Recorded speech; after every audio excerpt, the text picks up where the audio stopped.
Assalamualaikum dan salam syaraku sayang. Buletin Nukas edisi malam 1 Oktober 2021 bersama saya Fatin Syahira Rosti. Berita utama, Ketua Menteri Sarawak Datuk Patinggi Dr. Abang Abdul Rahman Zohari Tun Dato' Abang Openg menerima kunjungan hormat daripada Setiausaha Majlis Pengurusan Sarawak Skills Datuk Maznah Dasmi dan Pengarah Eksekutif Sarawak Skills Halman Sabri di Wisma Bapak Malaysia Kuching pada Jumaat. Sementara itu, bercakap ketika ditemui selepas kunjungan hormat tersebut, Halman Sabri berkata kunjungan tersebut adalah untuk memberi penjelasan terhadap hala tuju ICATS University College dan Sarawak Skills mengenai pembangunan pendidikan latihan teknikal dan vocational TVET yang akan dilaksanakan sehingga 2030. Beliau turut menyambut baik mengenai pembentangan Rancangan Malaysia ke-12 RMK-12 yang melibatkan pendidikan latihan teknikal dan vocational.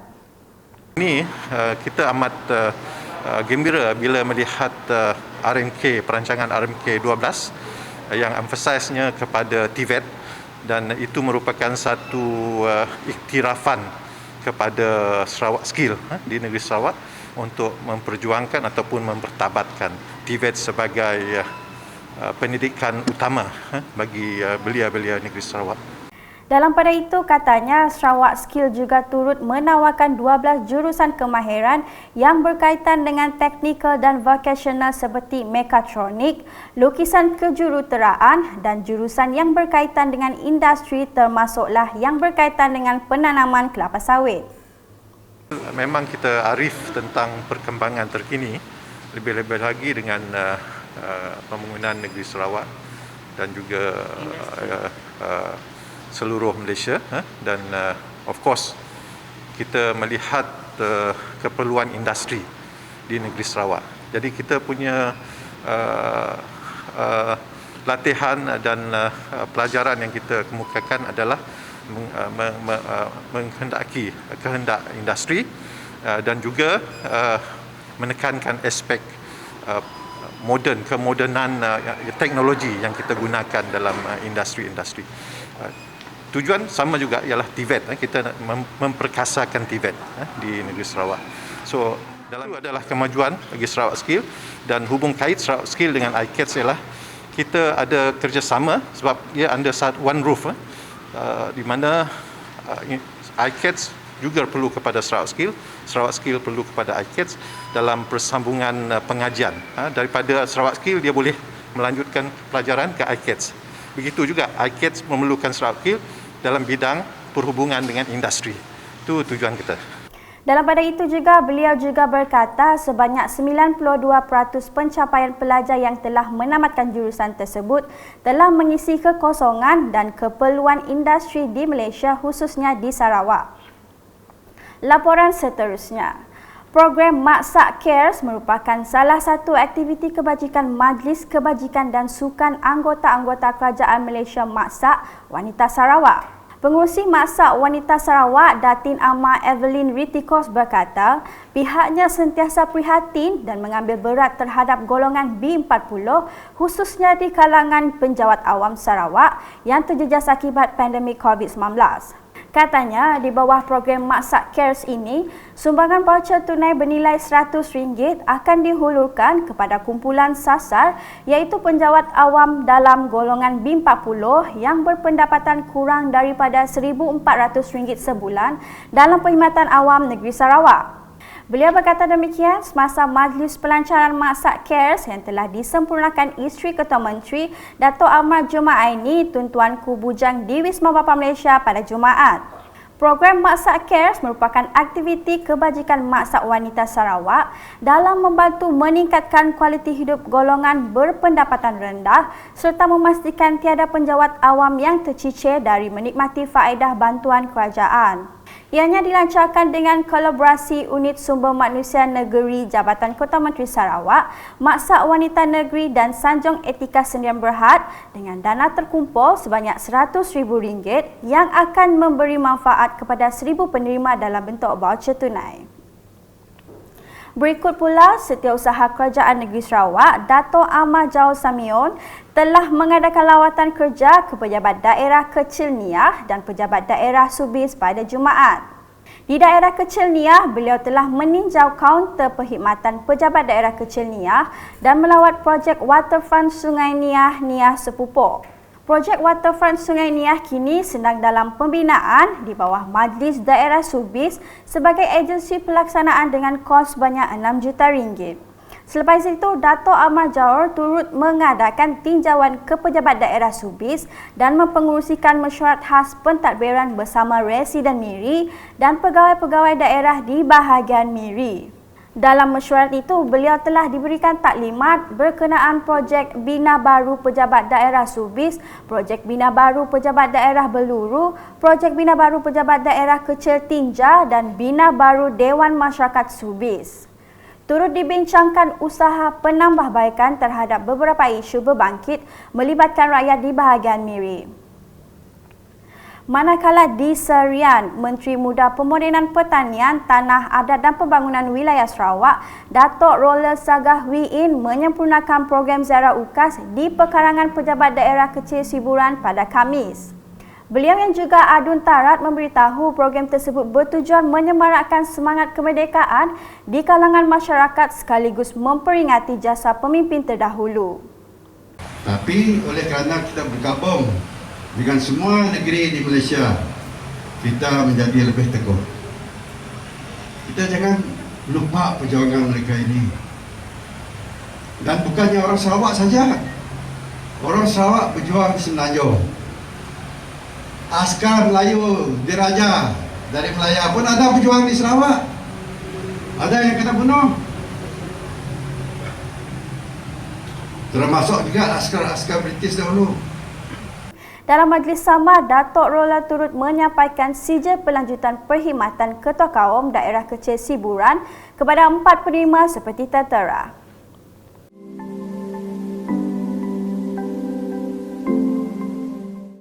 Masih lagi dengan program ziarah UKAS, dengan Unit Komunikasi Awam Sarawak, bahagian Miri telah menyerahkan sumbangan bantuan perubatan mencegah COVID-19 kepada anggota Jabatan Sukarelawan Malaysia Rela. Ia adalah sebagai penghargaan kepada mereka yang telah berkhidmat sepanjang pandemik dan membantu rakyat di Miri ini. Kaunselor Dr. Vincent Wang Huat Chun yang mewakili Dato' Bandar Adam Yee ketika ditemui merakamkan penghargaan di atas usaha UKAS menjalankan program itu. Dan itulah kita harap melalui program ini kita dapat mengucapkan terima kasih kepada Rela. Dan kita harap UKAS pada masa lain akan datang boleh mereka juga ajukan majlis yang sama seperti ini kepada organisasi yang pernah terlibat dalam usaha membenderas COVID-19 di Miri.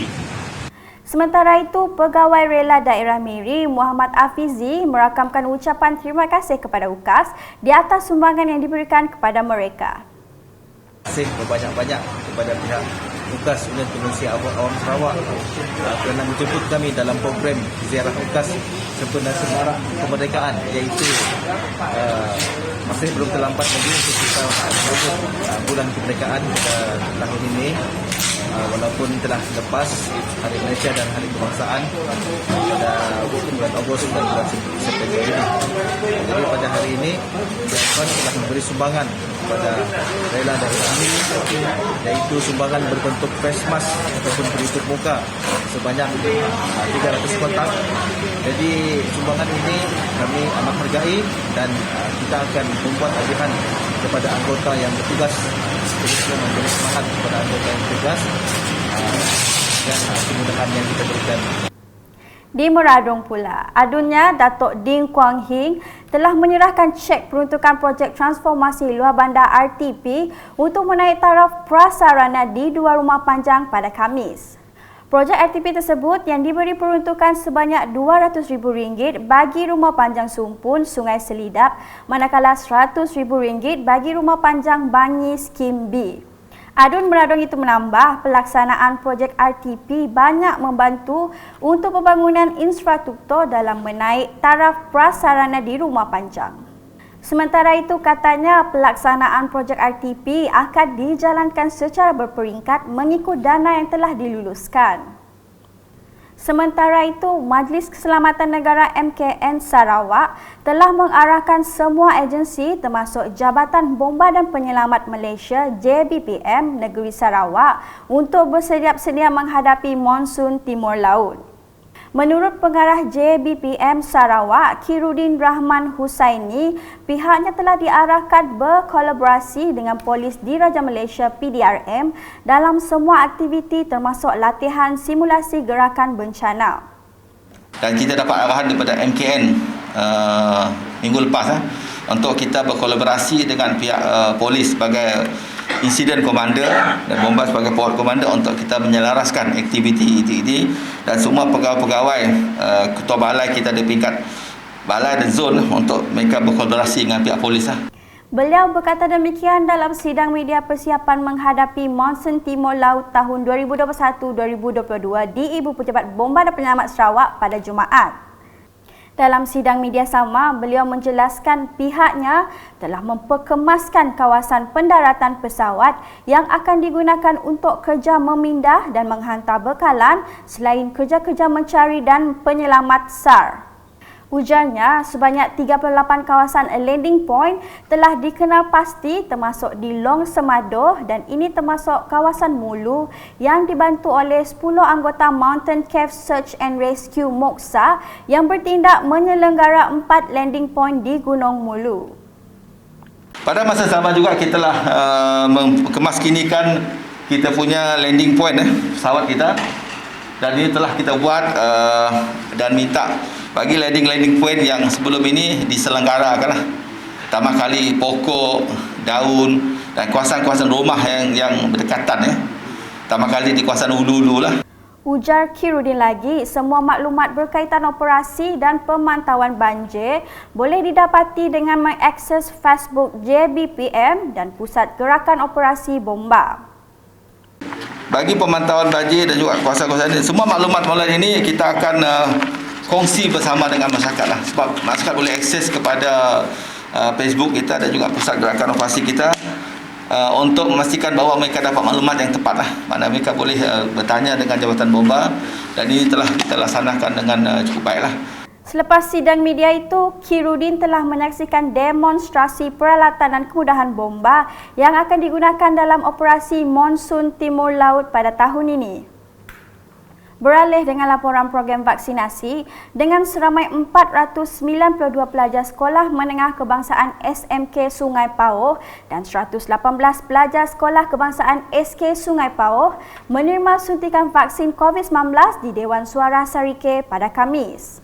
Adun report Datuk Sri Wang Tiong Si yang turut hadir bagi memberi sokongan terhadap program itu menggesa rakyat di kawasan berkenaan untuk terus mematuhi prosedur operasi standard SOP bagi mengekang penularan wabak itu. Dalam pada itu, Datuk Sri Wang juga mengesah mereka yang berusia 16 hingga 18 tahun yang tertinggal mendapatkan vaksin pada fasa 1 agar datang secara sukarela di pusat pemberian vaksin PPV yang disediakan. Sekian edisi malam bersama saya, Fatin Syahira Rosdi dan kru penerbitan.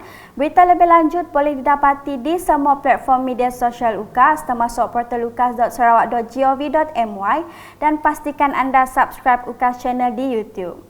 Sebelum mengakhiri buletin UKAS, saksikan Rabies Sedunia secara hybrid virtual peringkat negeri Sarawak esok 2 Oktober 2021, 9 pagi dan akan dihadiri Timbalan Ketua Menteri Sarawak, Dato' Amar Douglas Ugambas. Salam UKAS.